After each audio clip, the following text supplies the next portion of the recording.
Welcome to another episode of the SBE podcast series. I'm Dora Gal. I'm hosting the whole series, and this episode is about immersive technologies, especially in marketing or in business settings.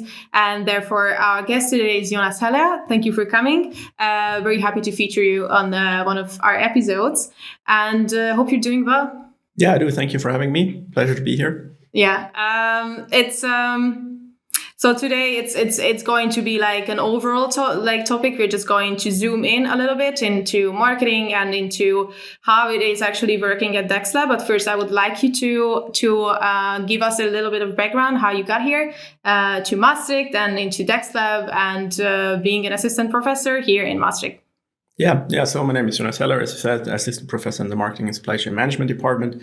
I actually first stepped into the city of Maastricht, I think, in 2009. So I did my undergraduate education here. I studied international business, went abroad to study in Barcelona for a semester.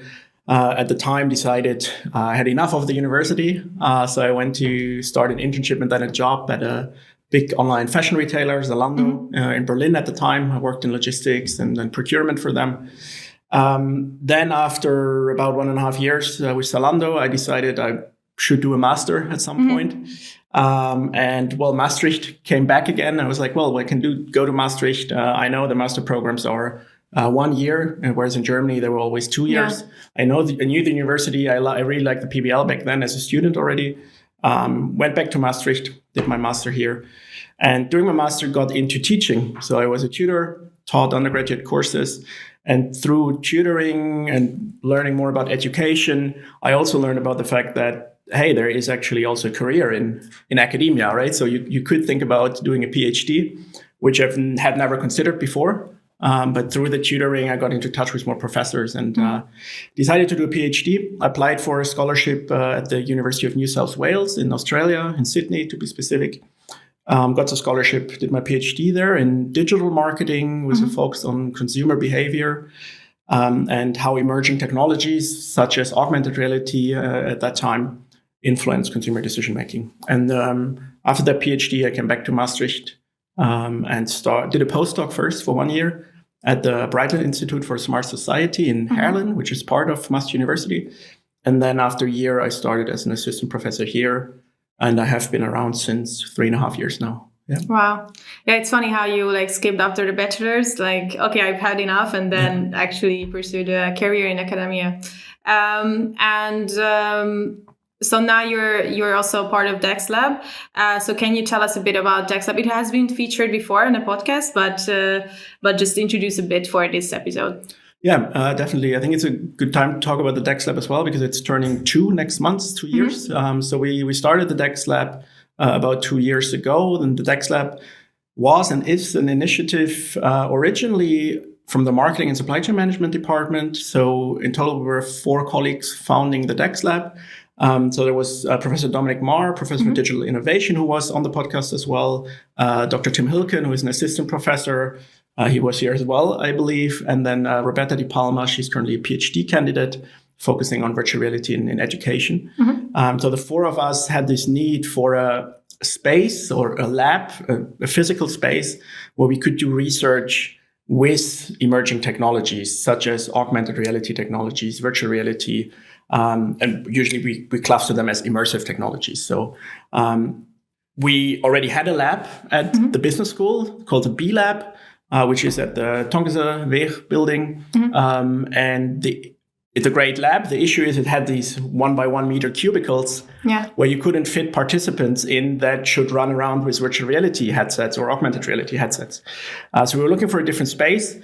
And also we're all interested in how can we put these technologies into the classroom. So not just do research with them, but also innovate education or modernize education in the way that we think we cannot teach about virtual reality devices and still use textbooks, right? That wouldn't make any sense. So the DEXLab, even though the name suggests it's a laboratory, has actually the 3 pillars that the SBE also has. One is research, and we want to provide a research infrastructure for digital research, for immersive technologies, service robots, but also brain-computer interfaces or new neuroscientific measures such as eye trackers or galvanic skin responses. So we want to foster that environment to enable researchers, and it starts with a master's thesis, and it can go up to a full professor, to have a space to experiment with these technologies and collect data and generate insights. So that's the first pillar. The second pillar is we want to push and innovate education. So we collaborate a lot with DEXLab of Maastricht University, that is responsible for all education of the whole university, not just the faculty. We have tutorials where mostly on a master level, simply because of size restrictions, where we bring virtual reality glasses into the classroom and the students experience, for example, a virtual theme park. And we use that as a kickoff so that they then develop a Disneyland 2030 marketing strategy or service marketing strategy, nice. Right? So we infuse the tutorials with these tech engagement moments, if you will. We also have courses in the undergraduate program. We have a skills course called Presentation Skills, where students practice and perfect one presentation in 2 weeks. So they practice the whole presentation. And we've added virtual reality to that. And it started off as an experiment, a traditional 2-group experiment. One group of students followed the traditional course, and the other group followed the VR-infused version of it. So where the students had the opportunity to practice their presentations also in virtual reality. And somewhere we learned the virtual reality students perform better, measured in their final grades. They're more engaged. They voluntarily come back and ask, hey, can we practice again in virtual reality? It's so much better than practicing in front of a mirror or alone at home or practicing with my housemates. So we've now decided that the whole course always will get virtual reality. And my colleague Roberta Di Palma is leading that project. So this is also the second pillar, infusing technology where it makes sense into the classroom. And the third pillar, which is also the third pillar of the SBE, is executive education. So not just teaching bachelor and master programs, but also teaching MBA programs, giving executive workshops either here or at the companies. And we do that as well because there seems to be quite a need or there's a high demand of companies asking, okay, what do these new technologies mean for us? Do we need to care about them? Are these just buzzwords? Yeah. And I'm throwing out a few buzzwords like the metaverse or spatial computing. Is it the same? Is it different? Is it just a marketing term? So companies want to know and learn, should they care about it now? Should they put it on their strategic innovation agenda or not? And we give these workshops as well and use also the revenue from that to then again feed into our research infrastructure to provide better equipment for researchers and educators to be used. And currently, so it's turning 2 right now. And which disciplines are more interested in it? So like, for example, marketing or supply chain. I mean, you are like an expert in marketing and supply chain, but I guess in supply chain, it's not that important as in marketing. It depends, right? So in supply chain, some of these technologies, augmented reality, for example, can have huge impacts on logistical processes within a warehouse. So picture a warehouse worker. Usually they have a scanner to scan barcodes, right? Yeah. So they know which item they pick from a shelf and they bring it to a package station and then have to scan it again. With augmented reality glasses, they can still see the whole warehouse, but they have their hands free. And the glasses might show them the way to a certain item in the warehouse. Think about forklift drivers, for example. They can also wear these glasses and also use it as indoor navigation. But also these glasses can be used to visually highlight, let's say, a crossroad where a lot of accidents in a warehouse might happen. So with that, AR also has a place in supply chain management or in logistics. AR, same, can be very useful in the construction industry. So, for example, if you think about big construction projects, and especially if they're close to important infrastructure that should not be damaged, like train lines or important water lines, we have the drivers of excavators wearing these AR glasses, and they just visually see, I should not dig here or I should not drive here. And that reduces these problems and accidents quite a bit. So there are different use cases. And for both AR and VR, another industry that's quite interested in these technologies beyond marketing and supply chain management is education or training per se, right? So think of university education, but also think about training within company settings. So in virtual reality, I can train my salespeople to have sales pitches in front of a virtual audience, or you can train elevator pitches that's relevant for anyone who wants to start their own business or their own company. I can train negotiations that's relevant for buying and supplying companies, and you can think about negotiation in boardrooms as well. So in terms of leadership training is also becoming more and more relevant. So education or training as a whole is a massive field. And last but not least, it's not that much in a business context, but medical training as well, training surgeons to learn certain difficult procedures, do as part of a surgery in virtual reality, or using augmented reality assisted surgery, which could mean you have a real patient, but with AR glasses, you see where you have to make the cut or where you have to... Oh, it's indicating here, indeed. And that, again, reduces error rates, ensures that the KPIs for that surgery, which is, well, did we make the right cuts? Did we cut too much? Is the patient still alive? These kind of questions, that these are improving with the help of technology. Yeah. And can it also reduce the necessary workforce in a surgery room? So do you think that it can actually replace some, students there that are just helping out in these situations? Well, so I think then we would be more talking about robots, right? So robots that actually take over a physical task with immersive technologies, AR or VR. In the end, we talk just about visual features. Right? You see something in virtual reality, it's almost like playing a computer game. You can manipulate, of course, things, and you can talk to a virtual avatar, or you can...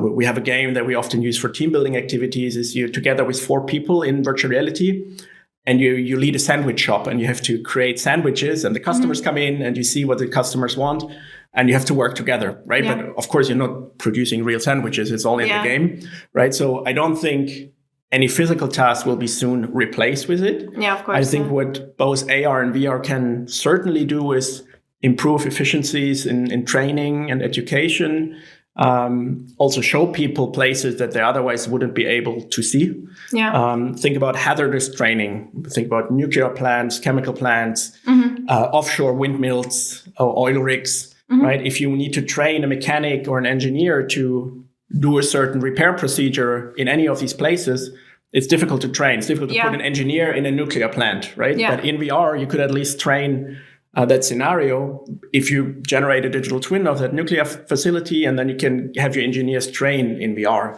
So it's not that it's replacing the actual training, it's complementing the actual training, and allows us to enable new situations that we couldn't train without these technologies. So, and which sectors or industries are more most interested in these kind of technologies, or in the trainings per se? So as I said, the construction industry has a huge use case because it's a big industry as well. Mining industry. So, for example, we had a project with a German company that is building machinery for big coal and iron mines. And one of the main coal mining countries in the world is Australia still. So these machinery costs millions of dollars, right? So if you then, as an add-on, add a 5,000 to 10,000 euros augmented reality glasses, in relation, that's not a lot anymore. But if it allows the mine, if something breaks, I have to revert back a little bit. So usually in a mine, if something breaks, the process is the mines are somewhere in the middle of Australia, right? They're not close to Sydney or Melbourne. They're a few hours of flight away.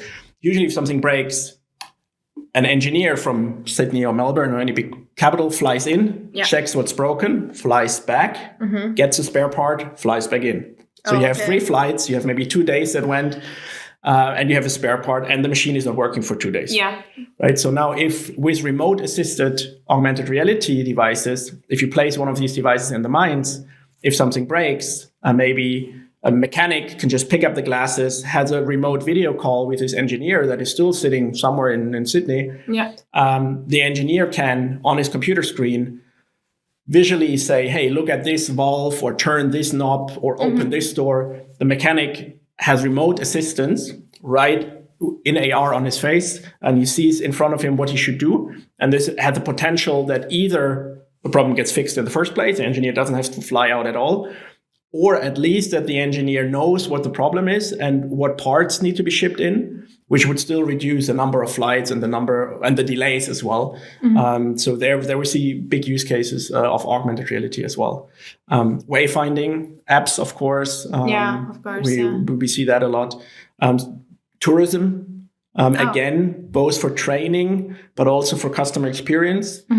The big airlines, Emirates, etc. You can already experience a plane in virtual reality before. If that's something what customers interest, you can experience hotel rooms or Airbnbs maybe in virtual reality before, which is more immersive than just looking at pictures. And for training purposes, again, in the tourism industry, I can give you two examples. One is train drivers. Training train drivers, they need a certain pilots. Well, the flight simulator is the oldest VR environment probably that there is, right? And same with train drivers in the United Arab Emirates. We had a use case where a train driver needs to go through 300 hours of driving training before he or she is allowed to drive a train. Of course, the train always needs to be where the driver is, and driving around empty is very costly. Right? So they made a certification program where I think 100 out of these 300 hours could be done in virtual reality simulators, which was way cheaper, way faster, because the driver could do it whenever he or she had time, and didn't have to wait on the train to be where the driver is. Right? So it cut costs by almost a third. And similarly, also in the tourism industry, cleaning a hotel room is apparently a very repetitive and very structured process. So let's say there are 50 steps of cleaning a hotel room, changing the sheets, cleaning the bathroom, but what you clean in the bathroom really specific, the mirror and the shower and so on. You can train that in virtual reality because it's a very predefined process that you can easily program, and every hotel room looks the same, in one hotel at least. So you could use VR training to train the staff that is cleaning these hotel rooms. And you could tell them, well, you need to do it, 20 times. And the game that the VR experience that they go through can already correct them also. If they miss a step, at the end, you get an overview and say, hey, you cleaned 49 out of 50 steps. So you forgot one step, right? So there VR, again, in the training and educational context has quite an impact. And when you do trainings here, it's usually that executives come here with a company, or like one company comes here, how it is working. Are you also like applying it in MBAs, if I'm correct? Yeah, both. So we have the MBA programs here that are usually done and organized through UMIO, which is our executive branch here at the business school. They organize MBA programs, but also shorter programs of just a few days. And sometimes we do certain sessions within that program. We also contribute then to leadership training. And we also organize our own workshop if there's a client that needs a custom-made workshop about immersive technologies only, but also could be also the other technologies of the DEXLab. It could be service robots, or it could be AI, of course, these days is a big topic that we also have built up as one core competence of ours. So we go to these companies. For example, we go to APG in Heerlen or CBS, which is Central Statistics Office of the Netherlands. We gave workshops for the top-level executives of Allianz Insurances of the Benelux region. And they wanted to know the metaverse. What does it mean for us as an insurance company? Should we care about it? Should we insure people for accidents or also some crime in the metaverse? And also insurances have a lot of asset management to do, of course. They were also wondering, should we worry about our assets? Should we put some of them in crypto / the metaverse? These terms are often used kind of together, right? Well, currently, I guess no one is advising to put your money towards crypto. But our main focus was the metaverse as a whole, because there's also digital assets being created. Certainly there's value of digital goods. Think about NFTs. People pay real world money for digital images or creatures or avatars or dresses, right?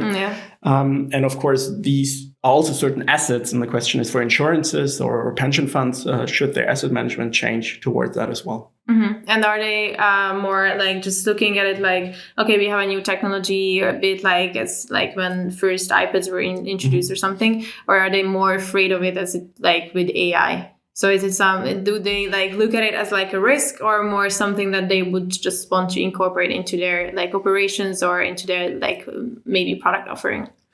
It depends. It depends which department you're looking at. For some, it's more relevant than for others. Our experience is indeed that especially the HR departments, the trainers, they see a lot of value, especially in virtual reality. Then again, it depends on the industry as well. Of course, insurances or pension funds have less tangible products, right? They provide a service in the end. Whereas, let's say, logistics or marketing companies, they focus a lot on AR because with augmented reality, you've probably remember the Pokemon Go game. That was maybe the first instance of when augmented reality became famous. Afterwards, there were a lot of companies, furniture retailers like IKEA, offering an app where you could preview furniture as a hologram. You could try it out. On social media, be it Instagram or Snapchat or TikTok, you can use filters and try out makeup, for example, or try out sunglasses, try out haircuts, hair colors, earrings, jewelry, watches, tattoos even, right? So if it's about a visual product or a product where the visual is important and also where the context is important, and what we mean with that is a lipstick in its package doesn't tell you much, right? Unless you know the color. But it tells you a lot on if you have it visually on your face, because then you know, does it fit your style and your liking? And it's similar with the couch. A red couch can look great in your living room, but maybe it looks not so great in my living room because our interior design might be very different, right? But to understand whether a product fits your context and your needs, that's when AR, from a marketing perspective, becomes really valuable because it allows consumers to try out products. At least the visual aspects of these products for free and without any hassle of going anywhere. And which ones who are like one of the best implementers of these technologies currently on the market? I think IKEA is already has introduced some kind of solutions for that. Yes, IKEA started very early with a simple augmented reality app, and that app has developed over the years. So the IKEA app has been around since 2015 or 16. So I would say almost a decade by now. And now they have infused it with some AI features. So, for example, you can use your phone camera, film your living room, and it makes a 3D model of your living room. And with one click, you can empty it. So all the furniture is out, and then you can be inspired to redecorate your room, for example. Maybe all with IKEA stuff, only IKEA stuff. Of course, it's only IKEA stuff, right? Other things is you can film your existing living room or whatever your room you want to decorate. And based on what you have in there, it gives you recommendations of what would match well. So it would tell you, hey, I don't know, you have a lot of white shelves, and then it recommends you a carpet that would match that, for example. So it's always a combination of augmented reality features. And nowadays it's also infused with AI. I think that's also something when we often get asked in the DEXLab, are you looking at augmented reality and virtual reality and service robots? But what about AI? And I think we see AI as both a fourth kind of research topic that we're interested in, but it's also feeding into the other technologies, right? With AI, suddenly my virtual avatar becomes smarter that I can talk to, right? So suddenly I have in my virtual reality presentation skills application, I have a smart audience that listens to actually what I was saying and can ask questions back. Right? So it's still virtual reality, but it's infused with AI features, which make the application even better than it was before. So I think AI can be a standalone topic, but it's also infusing all the other technologies.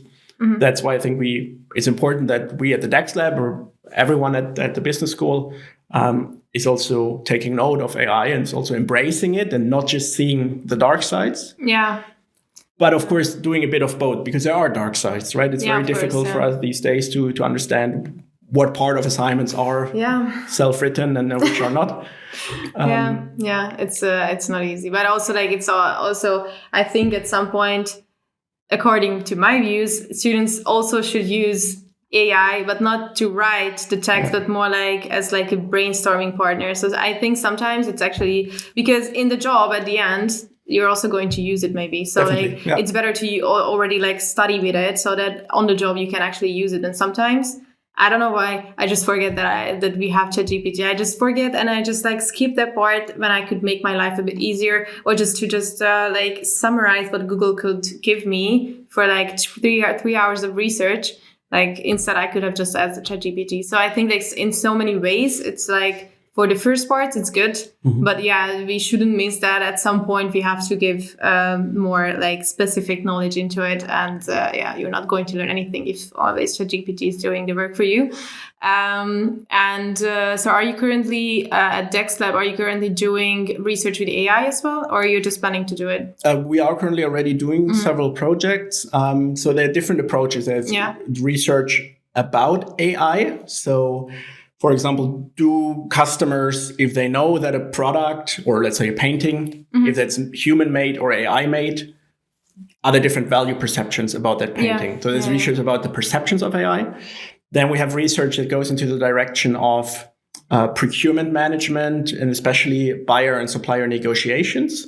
So usually, of course, two humans sit on a table and negotiate about products that companies are exchanging. But what if parts of these negotiations could be done by AI? Yeah. Right. So you're negotiating with a chatbot, let's say. Then the question is, what tone of voice and how should that AI actually behave? Should it rather be friendly and collaborative? Or should it be very aggressive and kind of an old school negotiator? And we're running experiments with that. So we've built 2 different chatbots and run experiments with that to identify what is a tone of voice that a chatbot in a buyer-supplier negotiation context should have to optimize different outcomes. It could be performance-based outcomes, such as what is the price of the negotiation, delivery terms, payment terms, etc. But also there are other maybe more psychological factors, such as, do I want to make business with that seller again? Talking about buyer-supplier relationships. Did I find the negotiation pleasant or not? These kind of questions we also try to answer. And then we have also researchers that look into how can we change research using AI? Because the question could be, for example, in the past, if we had to code, let's say, 500 consumer reviews from a website and say, this is a positive review, this is a negative review, or this consumer is using words that link to sustainability and that consumer is using words that link to price, that was done by humans before. Technically, you could feed reviews to the AI and instruct the AI, hey, please code these for me. And then we can know what the sentiment of these reviews would be. The question is AI able to do that? And if so, to what extent? And a really important question that is often not fully answered yet is, will it give me the same results if I try the same thing in 6 months again? Right. And do I know what happens in the back end of the AI? Because if I cannot replicate it, then usually from an experimental perspective, it's not a very good method, right? So research should be reproducible. And whenever we report about our studies and our experiments, we describe them in such a way that another researcher in 6 months from now or in 5 years from now could run the exact same experiment and would find the exact same thing. And I think currently with AI, and I fully embrace it, but still think we should also consider ethical perspectives of it. But I think with AI for research, often we do not understand yet what's happening in the back end. Right? We use ChatGPT for an experiment, but we have no impact of what the company behind ChatGPT is doing in 3 months and changing the models. Right? Exactly. So I think that's something we need to consider. And we should also, as an innovative business school, think about that and maybe publish guidelines on how to do ethical research and good rigorous research with AI that is reproducible. And if we can find a way to then also save time, because AI is now coding our interviews or AI is analyzing the sentiment of customer reviews, then that's great. Then definitely we should also embrace it. But I think it should happen in an ethical manner. And I think we're not there at a point that we all understand exactly what is happening in the background of these algorithms and models. And it's always changing, as you said before. So it's you are working with a version and not like just with AI and okay, that's it. It's a version of AI. And so you're also doing supply chain, and what is the supply chain look like in these kind of technologies? So like who are the big players in terms of immersive technology, even like who are the big buyers or who are the big suppliers, which are the big companies that leading the way? really good question. So the big companies are the big tech companies that we mostly hear. The earlier ones were actually Google back in the day, 2012. Google released Google Glasses, which is now a business case how new products can fail on the market. These were augmented reality glasses at the time, very sleek and slim glasses. And the idea was basically they can show you the way and you can read your messages on the go. But they were not received that well because of privacy concerns, mainly by the broad masses. So the customers, not the customers that were wearing them, but the others around them felt like, I don't feel comfortable that somebody is running around with a camera, basically, because the glasses have to film also what happens in front of them. Right. So maybe a little sidestep on how these glasses work. There are two forms of augmented reality. The initial one that was developed is that these AR glasses have front-facing cameras to understand the environment, to understand where is a wall, where's a table, where is a ceiling, because only then the AR can look interactive and seamlessly blended into the real world. And usually what these traditional augmented reality glasses are using is the same technology as heads-up displays in cars. So heads-up displays in cars is you have a glass wall, but data is projected onto that glass wall, so it looks like it's standing in the air in front of you. And they use the same technology with augmented reality glasses. So that was the initial strategy that most companies went through. But the problem is, from a hardware perspective, that's really expensive and difficult to put into such a small device as glasses. Because you need big GPUs, you need projectors, and so on. The other form of augmented reality is what we have on our smartphones. And that's basically you see a live video feed of your camera that films the room, and then you put a hologram of a couch into that, right? But in the end, you're always looking still at a screen that films your environment. And on that screen, it's projecting something into the environment. And we see now that, coming back to the big players, which then after Google was Microsoft on the AR market, they introduced the Microsoft HoloLens. And then the company Meta, it used to be Facebook, bought Oculus, which was one of the leading VR companies. And now Meta is one of the leading VR companies producing the glasses called Quest 2, and the modern version is the Quest 3. They're again using this live video feed method. Because we seem to be, since last year, companies are shifting towards combining AR and VR in one device. So now, for example, the Apple Vision Pro that has been marketed quite heavily in the last months as well, uses a similar technology. You have glasses that fully enclose your eyes, but you have front-facing cameras. And in the case of the Apple Vision Pro, you even have a display on the outside, so others could see your eyes. But also, it's just a live video feed. And the Meta Quest 3 does the same. So you have front-facing cameras. So if you wear these, you can still see your room in live and in color, but it's just a live video feed. But you can still have a conversation with me, because you can still see me while you wear these glasses.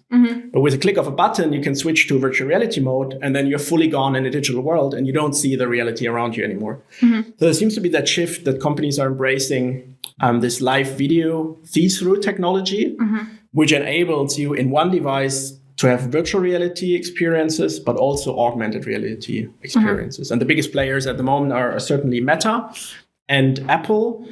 Meta had probably half a year or a year of a lead, and is following a very different strategy than Apple. So Meta is definitely producing cheaper devices. So the Quest 3 at the moment is around 700-800 euros. So it's less than an iPhone, even, if you will.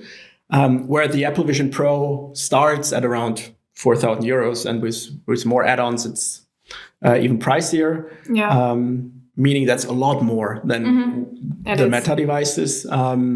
I've seen both devices, and personally, I would say Apple is producing, again, the fancy sports car under the VR goggles, right? The Porsche or the Ferrari. And Meta is more doing the smaller, let's say, the Volkswagen. But in my opinion, it's a personal opinion, it's not backed up by science, but in my opinion, not everyone needs a Porsche, right? The majority of people might be happy with the Volkswagen. For companies or educational sets, so it's not always needed, Correct. And in our workshops with executives, but also with students, when we put the Meta Quest 3 on people's heads, and it's the first time, they're still very much blown away by the resolution and by the features and how real it looks. So it could be that the approach from Meta, strategically speaking, might be better, that they're selling way more devices. They're certainly bringing more devices to the world than Apple is currently. Apple will for sure also release a non-pro version of the glasses at some point. And Apple usually doesn't want to be the leader or the innovator, right? Usually they didn't innovate the phone, right? The phone was there, they just made it better. They didn't innovate the iPod, that there were other MP3 players before, they just made it better. Right? So it could be that they follow a similar strategy at the moment with the Vision Pro, whereas Meta, which was Facebook before, but when they had this whole idea about the metaverse, and they even renamed the whole company just for that, have a clear strategic interest in being a leader in terms of virtual reality, virtual environments, and what they call the metaverse as well. And are also broadcasting companies interested in it? So is it already implemented, broadcasting through these technologies? So the sports industry is also, of course, interested, again, for both VR and AR. Think about VR, you don't watch your soccer game or your tennis match just on a TV screen anymore, but you could feel like you're actually sitting in the stadium. But also think about mixed reality. You are at home. You still have your traditional TV on the wall in front of you, but on your little couch table, you now project, let's say, a helicopter perspective of the soccer field. So you can see all players running around on your couch table, while the camera on the TV is always showing you, of course, just a close-up perspective of what's currently happening. So it's enhancing the viewer experience in a way by giving you additional information. I've seen an experience as well for Formula One, where, of course, on the TV screen, you see the shots of the car, of one individual car usually, but then in front of you on your couch table, you see the whole racetrack and you see all cars there. So it just enhances the viewer experiences, makes it more interactive as well. So it's certainly also being used in the media industry, certainly. And in terms of, streaming could be also one thing. It's, are there already films that you can be part of, or is it just really in the future? That's actually a good question. I mean, there are a few shorter VR experiences that also, let's say, short movies that you can also view, that there are full blockbusters, let's say, in VR, I haven't heard of yet. But might be that they will be coming at any point soon. Imagine watching a horror movie in virtual reality. I think it's you might need medical assistance there. And that's another ethical question as well, right? How much is too much? Also think about, for example, we had a couple of really cool student projects that were trying to increase awareness for certain things, sustainability reasons, but also creating awareness for the war that's currently happening in Ukraine. And of course, showing war zone images and videos in VR makes you feel you being actually there, and you're way more emotionally engaged with such a theme.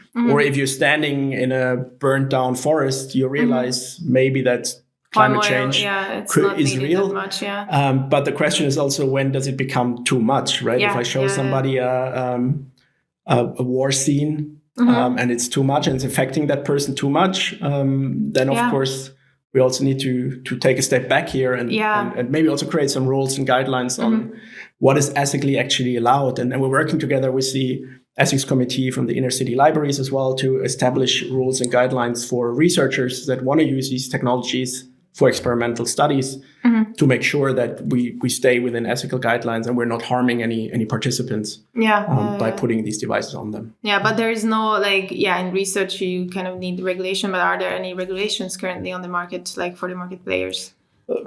Not really, to be honest. I think the EU currently was very busy to sort AI regulations out. So the metaverse was the main topic until AI came out, right? So suddenly the metaverse was forgotten.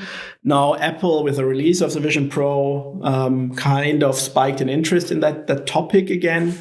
They use a different term. They use the term spatial computing, but it's pretty much the same. It's about virtual worlds, immersive worlds. So different companies use different terms. We tend to stick to the different terms of augmented reality and virtual reality. They mean the same, but there are sometimes, even for augmented reality, there are different terms. Microsoft calls it mixed reality, which is for some people also very easy to understand because you're mixing physical and digital content. Some also call it extended reality, but no one has really claimed which term is now the leading term. So we stick to augmented reality and virtual reality. And there are not that many guidelines from the EU that, for example, also are you allowed to put a hologram in your neighbor's garden? And only you can see it with your smartphone or with your augmented reality glasses? Or are you committing a crime with that? It's not fully clear at the moment. Whereas you could argue, well, if you put graffiti at your neighbor's wall, that's certainly not allowed, right? I mean, that's could be the same as like if you're painting your neighbor's home with something in the garden, you're not committing a crime, right?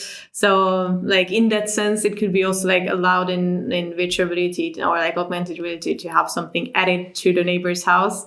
But yeah, it's definitely interesting question though, and the question is here that the suppliers are not really restricting the content that is available. It's more maybe the streaming services here. So like who can be like regulated here is more like maybe like Netflix or like a broadcasting company. So not like YouTube, for example. There's a lot of 360 content on YouTube already. True.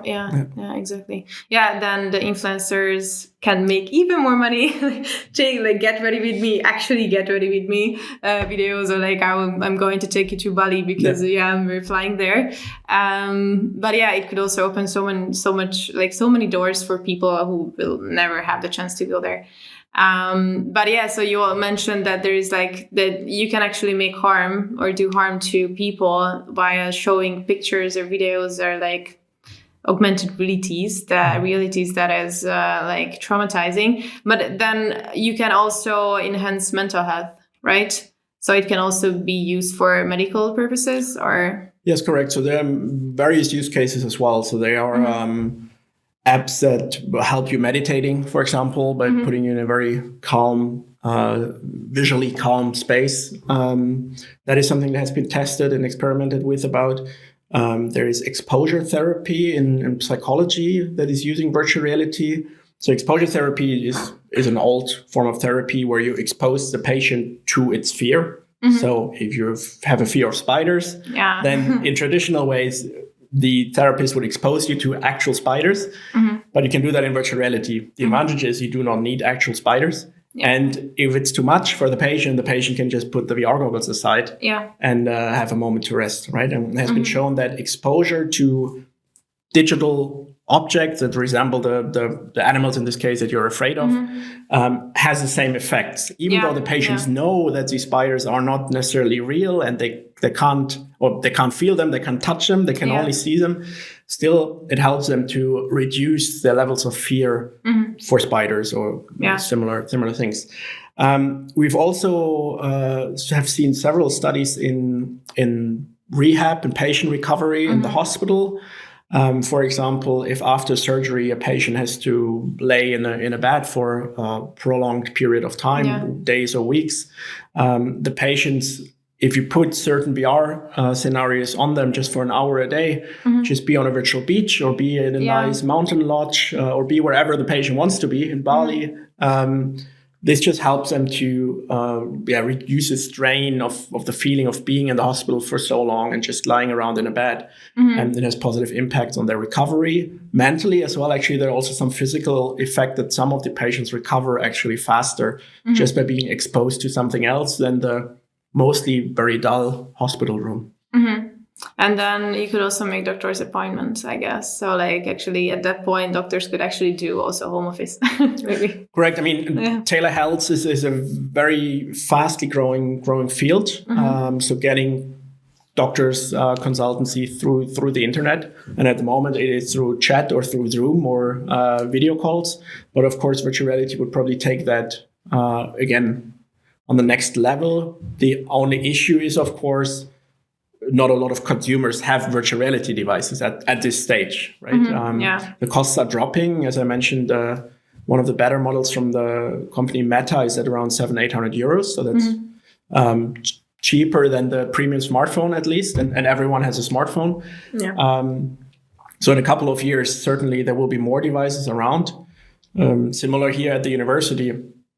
At the moment, we have a fair bit of devices, and DEXLab has also sponsored virtual reality devices for all faculties because we see the value for education in that. But I can imagine in a couple of years that maybe at a university or even in companies, as part of your onboarding package, students or employees get such a pair of devices, and they can maybe keep them for the duration of their studies or for a year or so. But that you have way better virtual experiences that do not necessarily replace the physical experience.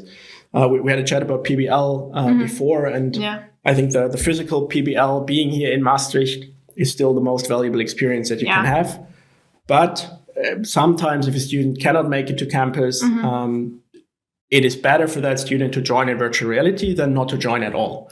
So, exactly. And I think if you view it always from a complementary standpoint, then it can certainly add value, especially for the situations that are different than what is usually planned in the curriculum. And we know the last 5 years have been a great example of that. Sometimes things go a bit different than the world has planned.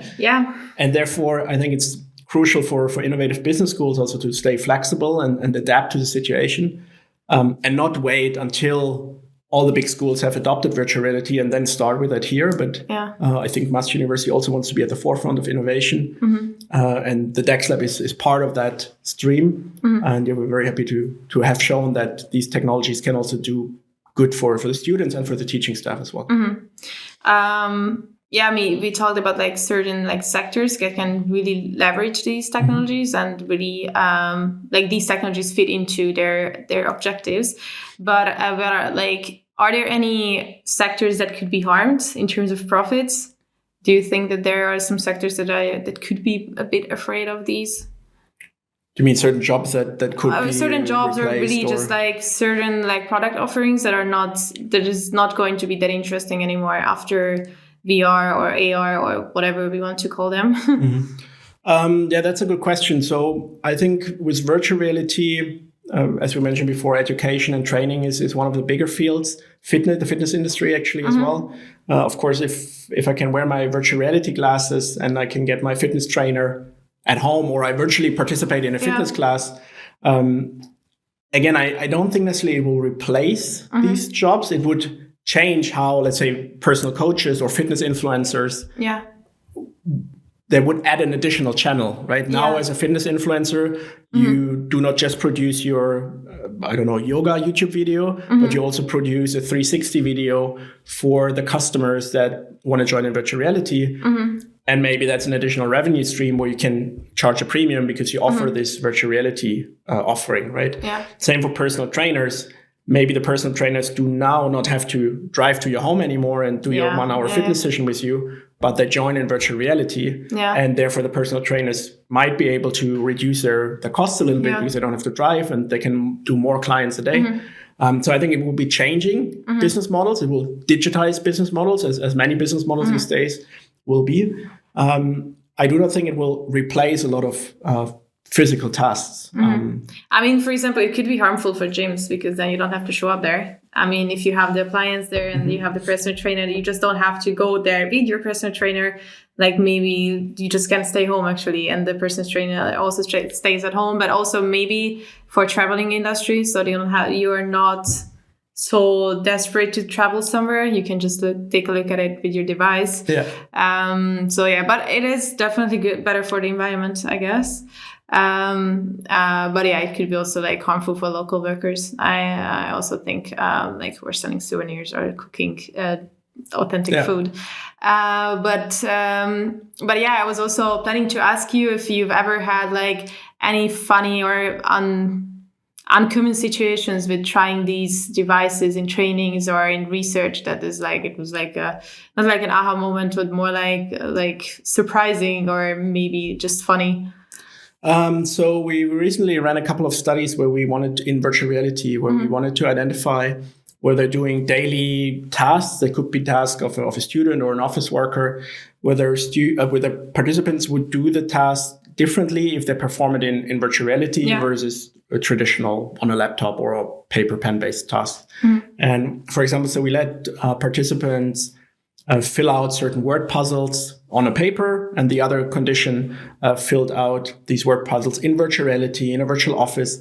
And in that app that we use, you can use the controller as a pen, and you can write on a digital whiteboard in virtual reality. Yeah. And these are unpublished findings, so preliminary results. But to our surprise, we found that people enjoy the virtual reality tasks way more than the traditional way. They also think the task is easy. So if we ask them, how difficult do you think the task is? Most of them on average report it's a fairly easy task. Yeah. But they actually perform worse than in the control groups, which was to us a bit stunning. And we were still researching on why that might be the case. Is it that is it a shiny object effect that we say? So the first time that they try virtual reality, of course, they find it cool, but this effect might go away if we do longitudinal studies. Other reasons could also be that they get distracted by the digital environment, and they look around and they think it's fun, but they don't focus on the task. So they actually get distracted, which would have implications for service tasks as well. So if, I don't know, writing an email in virtual reality is more fun for you, but you actually make more mistakes, or you don't answer the emails properly. Or in the meetings, you can't focus that much. Correct. Supplier meetings or something. Yeah. So that is something that we want to pursue further, to also see when does it actually make sense to implement virtual reality, and also when does it not? When is the traditional method, whatever that might be, writing an email on laptop compared to writing it in VR, when is that traditional method still the better one? So that is research that interests us a lot. And also what we found out, or what we find interesting, is we haven't found a solution for that, is with the virtual reality glasses, independent of whether they're from Apple or Meta, or if they have the highest resolution in the world, you still always have two small screens about 1 centimeter away from your eyes, which, if you understand a little bit how eyes work, if you have something very close to your eyes, so your pupils are very dilated, you're constantly staring at something that's very close to you. Yeah. So independent of the resolution, after 20, 30, maybe 60 minutes, you will feel a strain on your eyes. And we've experienced that as well ourselves, and participants have experienced that to a degree. So we are not sure how this technically should be solved, because in the end, it's always a screen that is very close to your eyes. Yeah. And even though what you see might be a massive mountain landscape and everything looks very far away, your eyes are still focusing on a point that is very close. So we would be interested on how that will be solved in the future, if the screens can simulate depth in a way that your eyes can also adjust to that. Because otherwise, I think we need to go away from that idea that we spend 8 hours, our whole workday in virtual reality. Yeah. So what we believe is it will be more a mix of digital and physical interactions throughout your day. So you wake up with the engineering, for example. For example, you wake up, you do your fitness class in virtual reality for half an hour, but then you go to work, you have a 2-hour tutorial in reality without VR. Maybe in that tutorial, you get a 10-minute VR experience, but then you keep on working on your business case with your students in a room. Then you go home, maybe you have a Zoom call in augmented reality. So instead of having a phone or a laptop, you see the avatar of the other person in front of you, and you have a Zoom call that way. So it's always been a back and forth between digital and physical experiences. So that we think that this is more the future of how it's actually going to be, not the future that some companies try to paint, where we will spend 8 hours every day in virtual reality. There were some journalists when the first VR goggles came out that tried to be in VR for 24 hours. And the experiences are not great. Of course. So we're really interested to see where that is going. Or maybe there will be a technical solution to this issue. Maybe. But currently there's none on the market. So we would be very interested to see where that is going. Yeah, so I was about to ask you what are the next steps in these technologies, but maybe then these kind of like healthcare considerations. That is certainly one step. I think it's also the question what other features will be integrated into these devices. Yeah. So some of these devices have now started to implement eye trackers as well, not just for research purposes, but because if the companies can learn what kind of digital content you actually look at. Yeah, like marketing. Yeah. They can target you, of course, way better. That again raises ethical questions. Is it allowed that they track where we actually look at? Yeah. On the other hand, you can argue, well, they also track which websites we browse and how long we have a YouTube video open. Like the cursor, like how where the cursor is going, etc. But more precise is actually measuring where do we look, right? If I have my YouTube video running, but I'm actually cleaning my room, I'm not actually paying attention, right? But if they start tracking our eyes, then certainly they have way more information, which of course they could sell again to promote ads. Yeah. And again, there's also the question, is that allowed? And I think there we would need at some point some regulations from governments, policymakers, or the EU in our case, on what data is the company actually allowed to collect. Because these devices also offer new forms of data to be collected, not just is the device on and which app do I have open, but where am I looking? Am I walking around while doing it? Where do I turn my head? Even the pulse or something. At some point, potentially even that.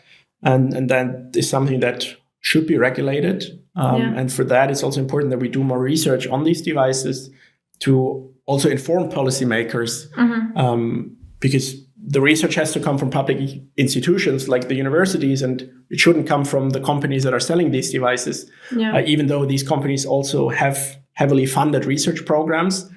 But to inform policymakers, I believe universities need to step up and inform the society about potential risks of data privacy issues.